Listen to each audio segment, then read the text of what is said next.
A very warm welcome from Arjati Creations. We are super excited to do the video on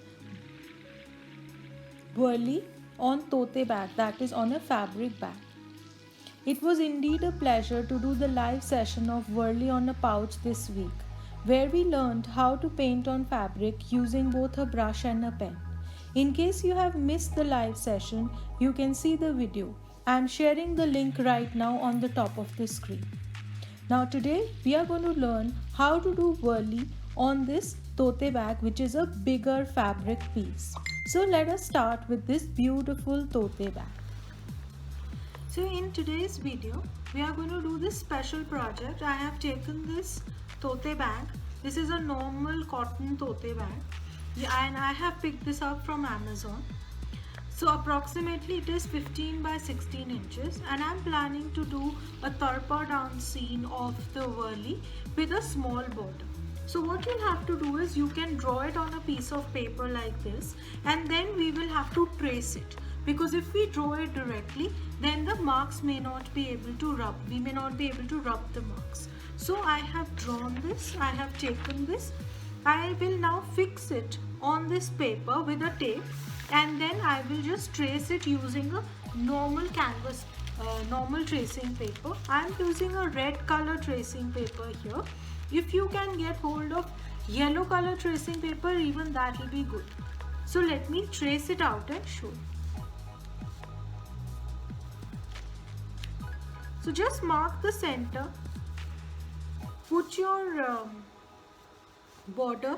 I have used the 20 number border in this from the border template and I have used the tarpa dance. I'm not going to make a sun in the middle. I'm going to make a celebration scene, but I'm going to trace that in the end.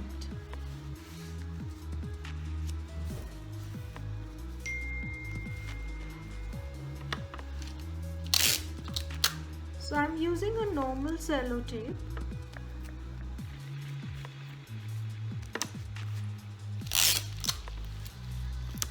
To fix this, I will have to put my carbon paper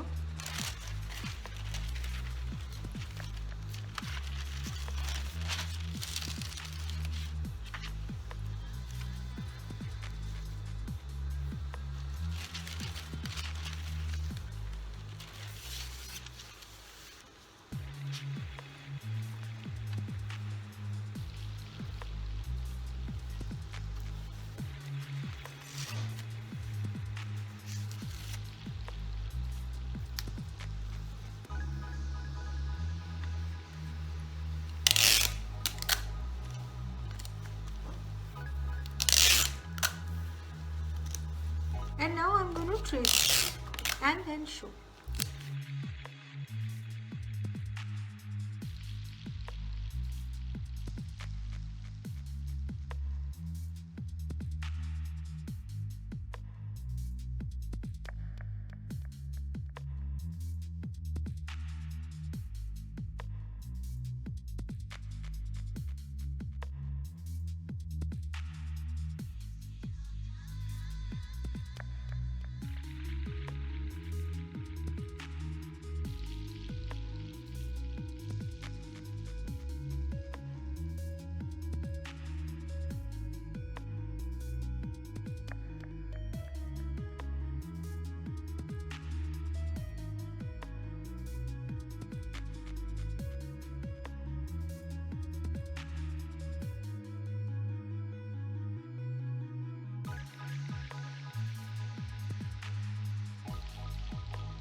very carefully you remove and check that your tracing has come out well on the tote bag. In case at any place you feel कि आपका tracing is not complete or is not visible, you can draw with a pencil.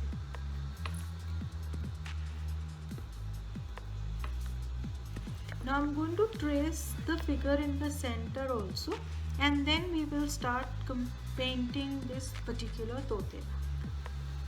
So now we have traced the entire thing, and now we are going to color it. For coloring this, I am using Fevicryl acrylic colors. I am using a combination of red and green. The name is dark green. So this is dark green and red, and I am using a thin brush. This is a 00 Camlin brush. You will need water. We will use as little water as possible when we are doing this painting. So let us start. I'll also be using the black color in this. So this is the Fevicryl black acrylic color. So the combination of these will be used.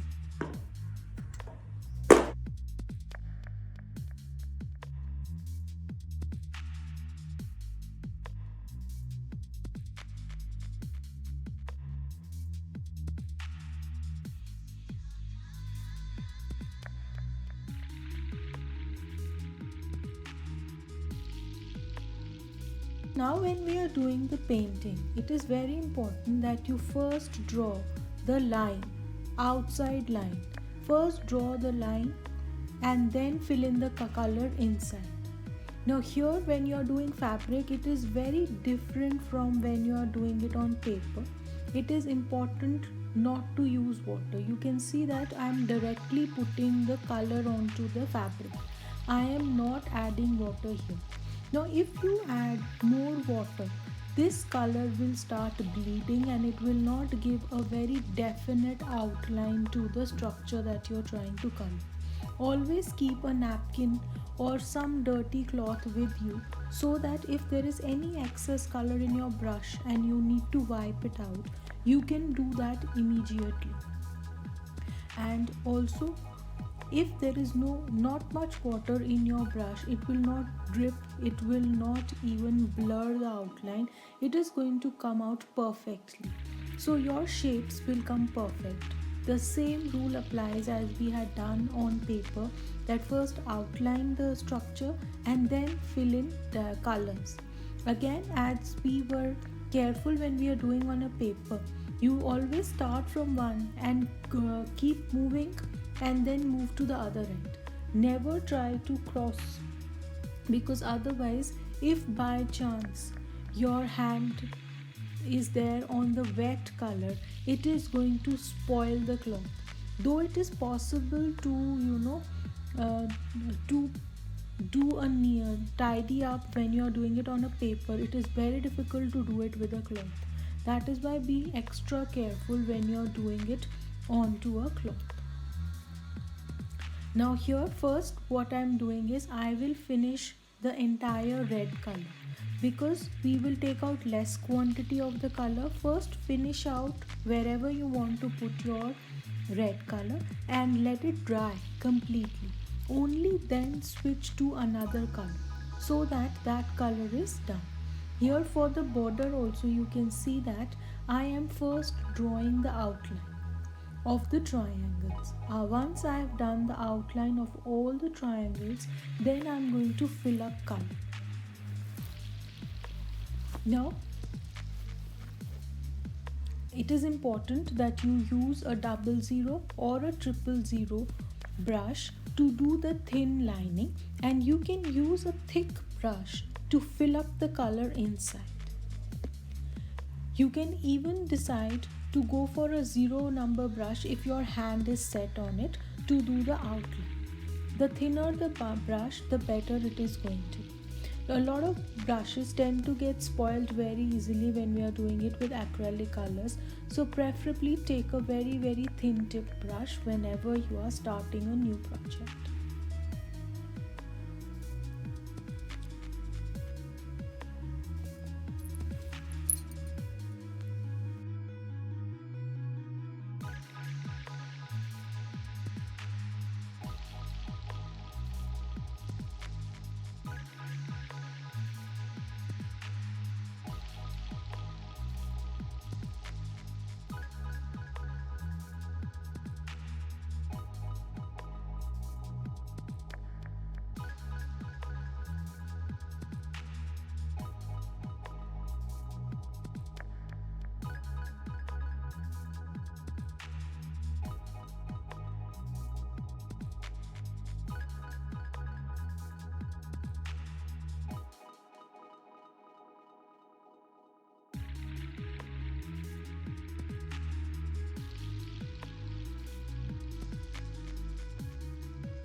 You can see once I've finished the red, I have kept the tote bag for drying.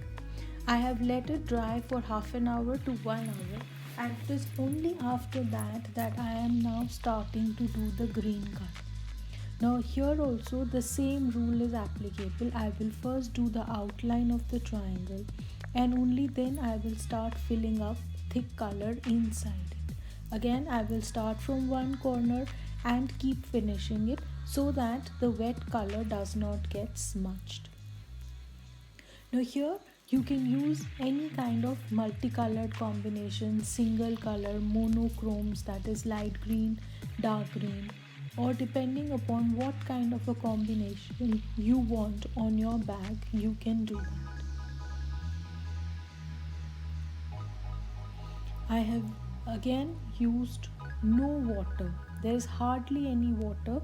I am putting thick color so that it does not spread or smudge my tote bag.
So now we have done here. Now I'm going to do a green line at the top and the bottom here.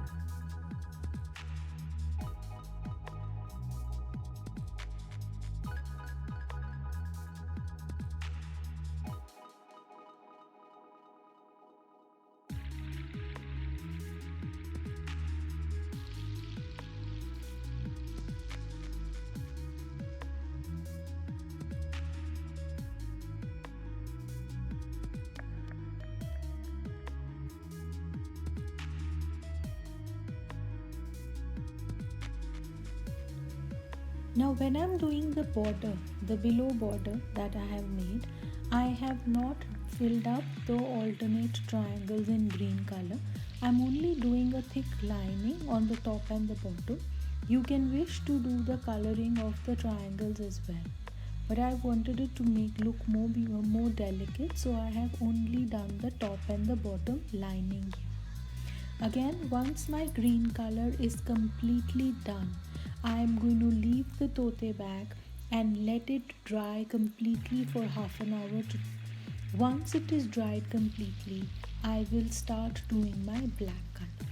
So now when I'm doing the black color, first you can either start from the legs inside, or you can start from the heads and then move inside. Again, it is important to keep in mind that the color is wet, and if it smudges it is going to spoil the tote bag, and it becomes very difficult for us to do a touch up in case of a fabric. We can do a little bit of touch up is possible when we are doing it on paper or on canvas, but it is difficult to do that in a fabric, so preferably do it as carefully as possible. Now once we've done all the colors and the bag is completely dried up, I will show you how you can seal your fabric or seal your bags. Now this is a very old kind of a secret technique which we've been following for all the various kinds of fabrics we do. It works wonderfully well, especially in case of cushion covers, in case of your bed sheets, bed covers that you paint. Though tote bags will not be used so often that you'll need to wash them, but especially if you do bed sheets, bed covers, cushion covers, you will need to wash them very often. So in those cases, you can put the trick. I will show you how to seal it completely, which you can use for all types of fabrics. It is better that for delicate fabrics you do a hand wash. Even a machine wash is fine once you've sealed it very properly. And lesser amount of water in all sorts of fabrics is very important. Now here I am making the feet of the people. I am making the feet after the head of the people is dried up. So be careful when you are doing the feet of the people.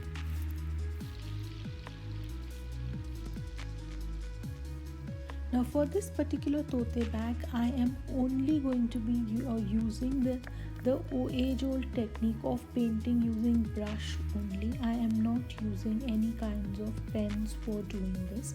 Even for the thinner lining work, I'll be using the thin pens here. The thin brushes here, sorry. I'll be only using the thin brushes here.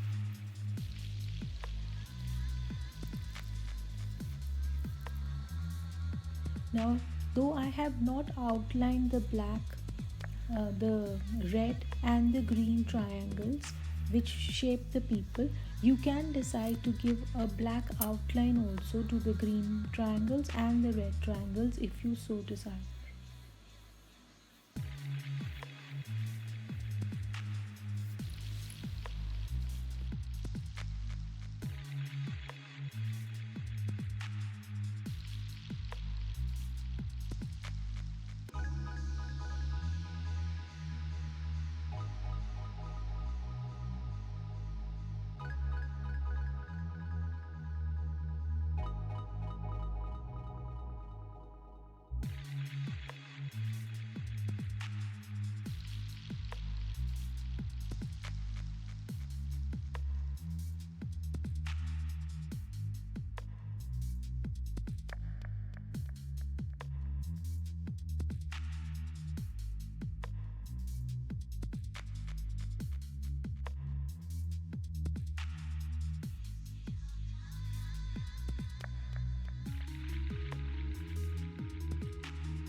So now you can see that I have completed this. I will show you this way. So you can see that this is the border, then the people, and then the circle and the people here. Now I'm going to let it dry completely for the night, and then I'm going to iron it. I'll show you how I iron it to preserve the paint. So now we are going to do the sealing of the fabric. Now this is the tote bag. Just put it on a flat surface. Put any cotton cloth on it. This is a thick cotton cloth and I have put it like this. Heat your iron, and now you will have to go over your painting. The area that you have painted, go over that area very nicely. Do the painting for about 1 to 2 minutes on this painted area. Go over it. This is going to seal the painting from the top. Don't do it directly on the paint because the paint might get affected. Now I'm going to reverse it and show it. So now you can see I have reversed the back. See, I have reversed the back. Once you've reversed the back, again put the cotton cloth on it, and with the hot iron go over the painted area. Now the iron should be really hot. Go over the painted area for approximately 1 to 2 minutes so that your painting can be sealed. This has to be done for the first time before you go in for washing. Before you wash your bag or any other fabric that you are using, you should iron it from both the sides like this and seal it. Now do this only after your fabric color is completely dried up. At least leave it for 1 day after it is dried up and then do the sealing. Only then wash it. Preferably go for a hand wash, but even a machine wash is possible after you've done your sealing really perfectly. After each wash, it is very important that you iron or press the painted surface from either the back side or with a cotton cloth on top of it. This is going to help your paint last longer. So keep this tip in mind. Thank you for watching the video. Do like our video and subscribe to our channel for many more such free Whirly videos. And do click on the bell icon so that you can get a notification as soon as we upload the next video. Thanks again and bye-bye.